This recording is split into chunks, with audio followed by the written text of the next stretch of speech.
volvemos a saludar al abogado de la presidente Juan Carlos Portugal. Entendemos que han pedido responder a este informe.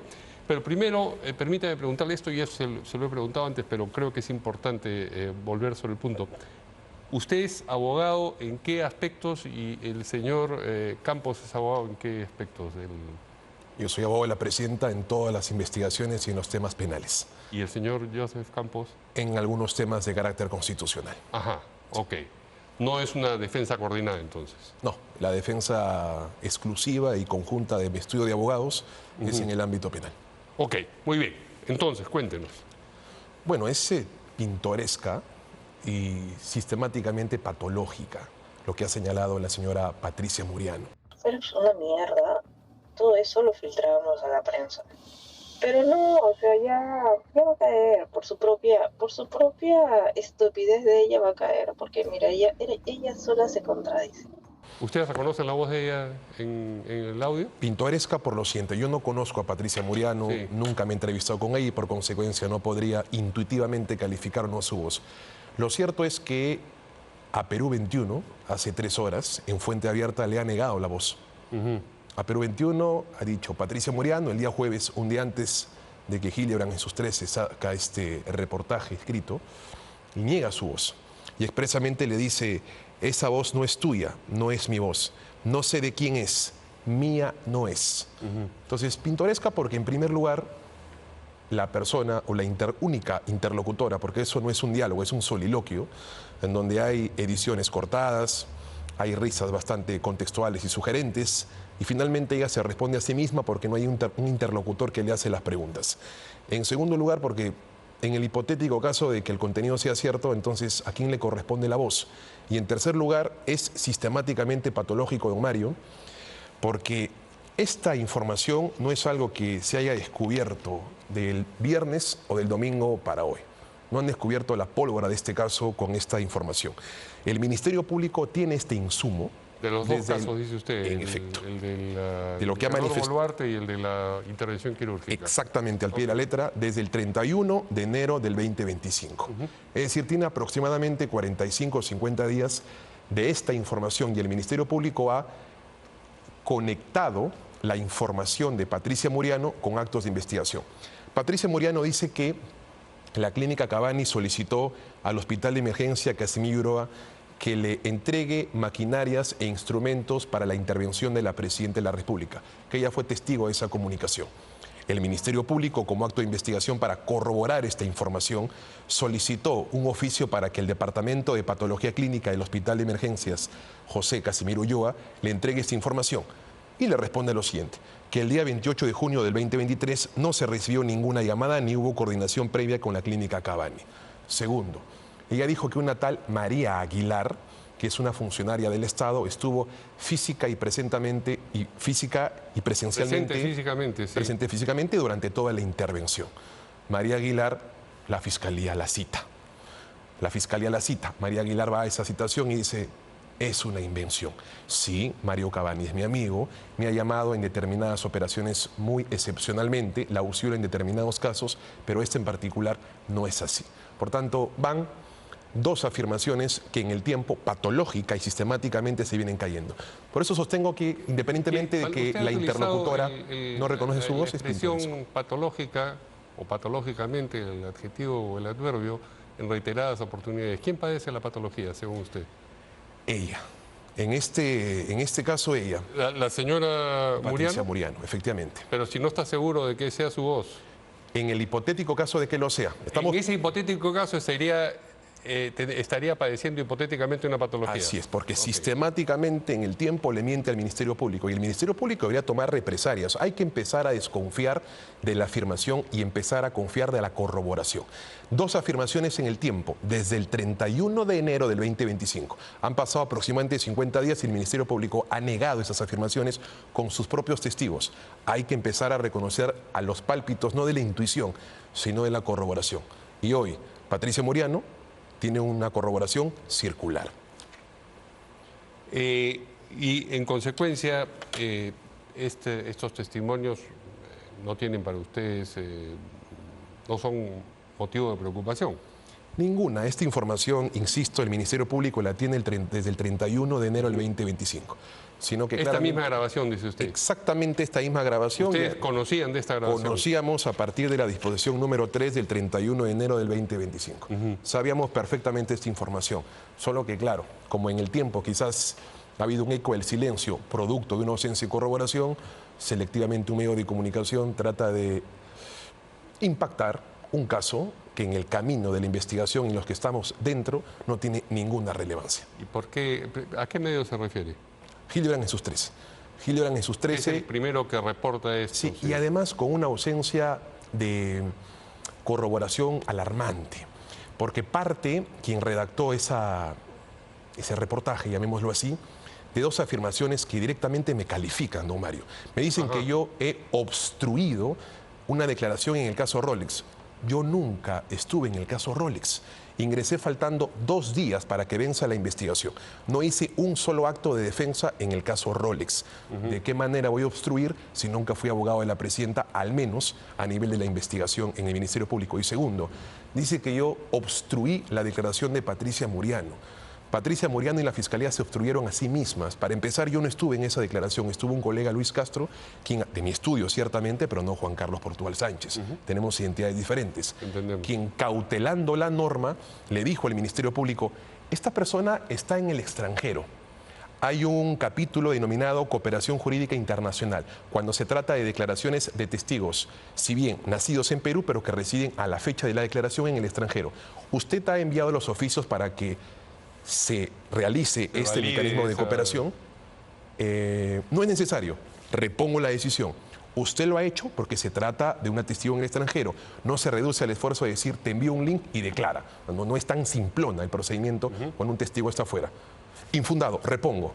De pronto parece que hubo una reflexión, parece que hubo una comunicación, nos apagan la cámara, nos apagan el audio, después de 15 minutos viene la fiscalía y nos dice, tenía usted razón.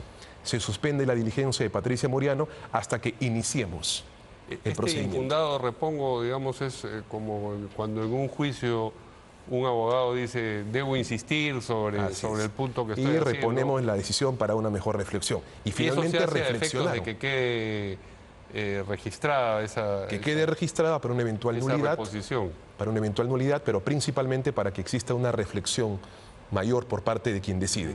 Y nos dieron la razón y reconocieron de que no había ningún procedimiento. Y recién lo han iniciado después de ello. Entonces, alguien que hace uso del derecho a la defensa, cautelando el Supremo Código Procesal Penal, no es obstruyendo absolutamente nada. Y además no fui yo, fue un colega del estudio.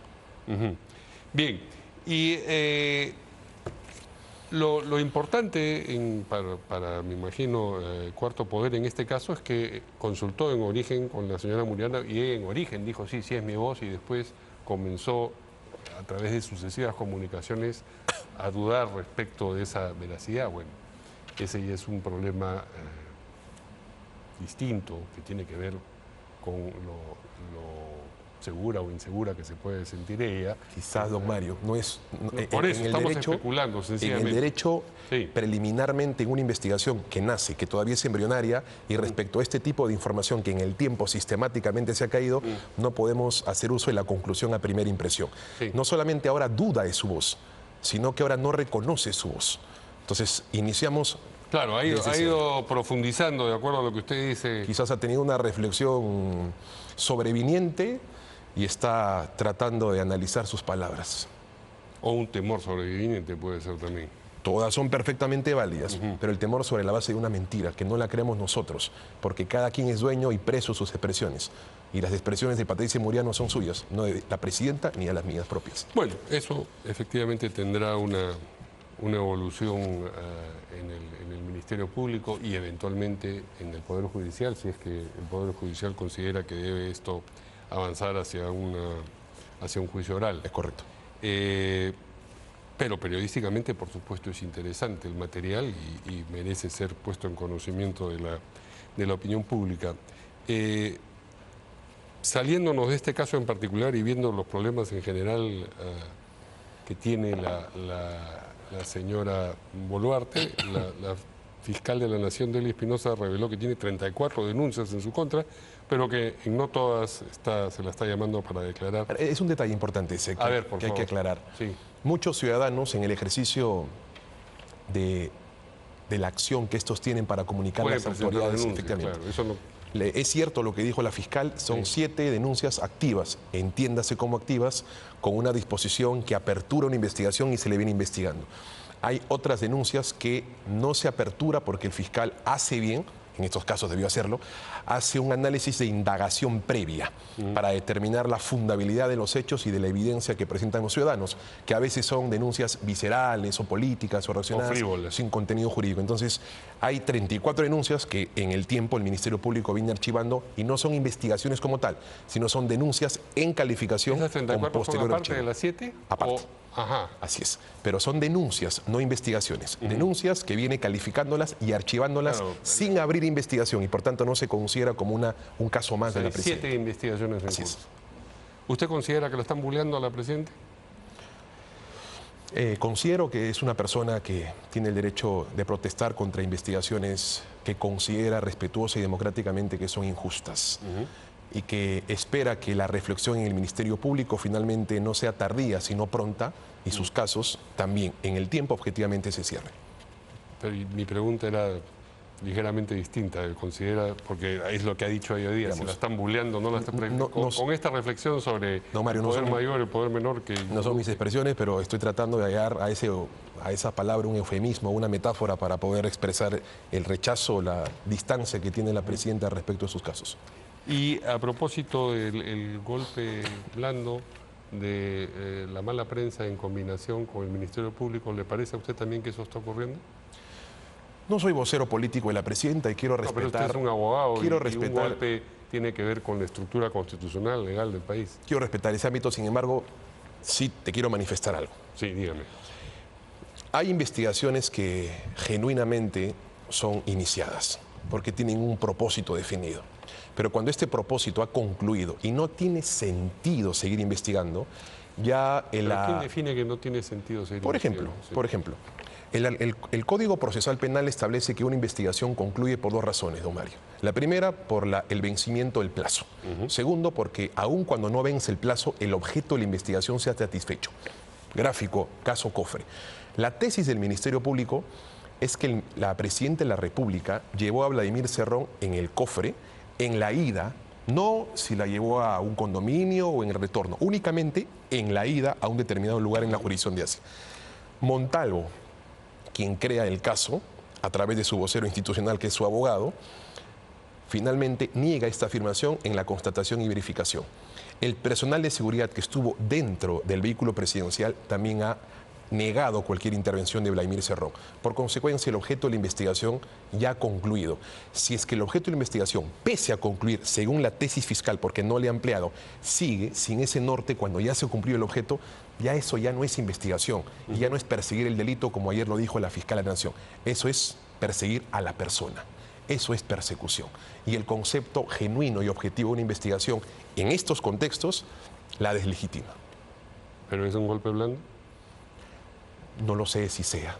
Quizás sí, quizás no, no quiero hacer expresiones ajenas. Lo que sí te puedo decir como abogado es que este tipo de investigaciones que no tienen ningún propósito y que ya han satisfecho a favor de la presidenta y se siguen investigando, ya estamos frente a un hostigamiento, ya estamos frente a una persecución, ya no una investigación que nace genuina y se convierte en persecutora. La presidenta meses atrás, a propósito del caso del Cofre, emplazó a la fiscal de la Nación y dijo: usted no quiere conocer mi versión, llámeme, cíteme. Y cuando finalmente se la citó, no concurrió. Por una razón que es fundamental. Si la presidenta... Pero el apremio que la llevaba a decir cíteme, ¿qué cosa se extinguió? No. No. La presidenta de la República, a la fecha, don Mario, ha declarado en 6 carpetas fiscales. Sí. En 6. Es decir, la conducta de la presidenta de la República siempre ha sido voluntariosa, activa y protagonista en la declaración. Ha asistido a las citaciones, pero no ha declarado en todas, ¿no? No. En las 6. ¿No ha guardado Y reto silencio? a que algún colega haga uso de mis expresiones para que me comunique al Colegio de Abogados por una información impropia. En las 6 carpetas fiscales, o sea, a ese nivel de exactitud estoy manifestando. En las 6 carpetas fiscales, todas las la presidenta citaciones a las que ha acudido la Fiscalía ha prestado declaraciones. Ha hablado. Ha hablado, claro, buenos días, ¿cómo está usted? Todas las preguntas las ha respondido, sí. Todas las de principio a fin, pudiendo haber hecho uso de su derecho a guardar silencio, en todas ha participado, porque en todas, Omar, hay un común denominador, es que la citaron dentro del plazo. Sin embargo, en esta nosotros consideramos que la investigación ha sido extemporáneamente ampliada y por consecuencia estamos haciendo uso de un recurso que es permitido, el control de plazo. La Sala Penal de Apelaciones definirá. Si es que la Sala Penal de Apelaciones confirmen que la investigación sí fue ampliada de manera adecuada, al día siguiente seremos los primeros en comunicar esta decisión. El discurso de la señora Presidente transmitía, digamos, una auténtica voluntad, casi un furor por furor en el sentido de furia, pues, ¿no? Sí. Por querer transmitir su versión de los hechos. Y cuando esa posibilidad se abre, no la toma. Y entonces la impresión de que en realidad quiere evitar preguntas incómodas queda flotando, ¿no? No, si fuese ¿No así, queda flotando? Si fuese así, en las 6 otras carpetas hubiese hecho uso de su derecho a guardar silencio o hubiésemos reprogramado. Cuando la Presidenta de la República hace este mensaje a la Nación, exhortando al Ministerio Público que la convoque, estamos en el día 78 de investigación, de 90. Esto es, en el día 78 no la llamó, no la citó, estando dentro del plazo. Faltaron 12 días para que lleguemos al día 90. En esos 12 días, post mensaje a la Nación, tampoco la citó. De manera que no acudiremos en este y en otros casos cuando la investigación es ampliada y la citan de manera extemporánea. Sí, por el contrario, cuando el Estatuto Procesal Penal y el principio de legalidad se respete respecto a la Presidenta. Muy bien. ¿Habían pedido ustedes la posibilidad de responder al contenido de ese reportaje o de ese audio en última instancia? En efecto han podido hacer ejercicio de ese derecho. Le agradecemos mucho a usted por la invitación. Al abogado, en lo penal entiendo, de la señora Boluarte, Juan Carlos Portugal. Vamos a ir... No, de otra manera tenían que pagarle el favor al Cavani, pues. No le cobraban, pues. Y ni siquiera hay historia clínica, y que hagan esa historia clínica es falso. No. A ver, primero ella se saca unas radiografías en la clínica Sana y que dijo que no necesita operación. Luego, van y le sacan esto cardíaco, le hace el riesgo cardíaco y después el tema de la sangre. El mismo día, ahí en Palacio, en Residencia, le hacen todo. Y ya, y con eso lo operó, nada más. No, el Cavani nunca le sacó placas, dio las placas de ella nada más. Sí, claro, el día en que lo opera en referencia a las ecografías de Sana, a las radiografías, todo eso nada más. Y todo, yo le dije a ella que dónde apuntaba, ¿no? Y en eso yo vi que Cavani apuntaba en una historia, pues, y yo le dije, oye, pero ella no quiere que le hagas historia. Y yo le dije a Dina, oye, te está haciendo historia. Y entonces a la hora del alta, dije, dile que traiga tu historia, así disimuladamente. Y Mario trajo la historia y ella se la quitó. Pero no había nada. Y se la llevó a su casa. Sánchez es el que le ha hecho la nariz. Mario no toca nariz. Mario no opera nariz, el que siempre opera nariz es el doctor Sánchez. Mario le puso los hilos, de 2 en cada lado, y le sacó las bolsas. Y le rellenó los surcos, le sacó un poco de grasa del abdomen, porque ella cuando se despierta en la operación, ese padre tiene un huequito acá. Pucha, le digo, en su barriga tenía un huequito. Y yo le dije, pucha, ¿qué será? Y en eso le pregunto a Mario qué pasó, porque tiene un huequito y me dice que fue una mierda. Todo eso lo filtrábamos a la prensa. Pero no, o sea, ya va a caer, por su propia estupidez de ella va a caer, porque mira, ella sola se contradice. Porque Mario me contó que con el de Sedapal se reunieron Vilches, Enrique, Vilches. La reunión era Enrique, Vilches y Morgan. Y Enrique no llegó a la reunión, se reunió solamente con Morgan y Vilches. Y Enrique, y Riving. No llegó nunca Enrique. Sí, y le dijeron que él solamente tenía que obedecer órdenes de Nicanor. Es ahí donde Mario le dice a la presidenta, y ahí arreglaron eso. Que ella también le decía a Nicanor que no se meta, vamos a Nicanor. Es que tú sabes cómo era Nicanor también. Sí, Nicanor es una mierda. Y ella le decía, Nicanor, no te metas, porque el Nicanor no tenía por qué meterse, pero él quería manejar todo, quería manejar todo el Nicanor. Y ella también a veces se molestaba, le decía, oye, que te metes, o sea, que trabaje con las prefecturas. Ella le dijo, ya te di eso para que trabaje en eso. Ya pues en Nicanor siempre se metía, en todo metía sus narices. El tema de Grica ha vuelto, que no sé qué pasaba. Ella le iba a marchar, no ha vuelto de nuevo. Porque dije que ella me dijo, pero si ella no sabe que todos los documentos son falsos y ahora se viene a indignar. I can't see the issue. Yeah, believe me, I need to keep myself alive.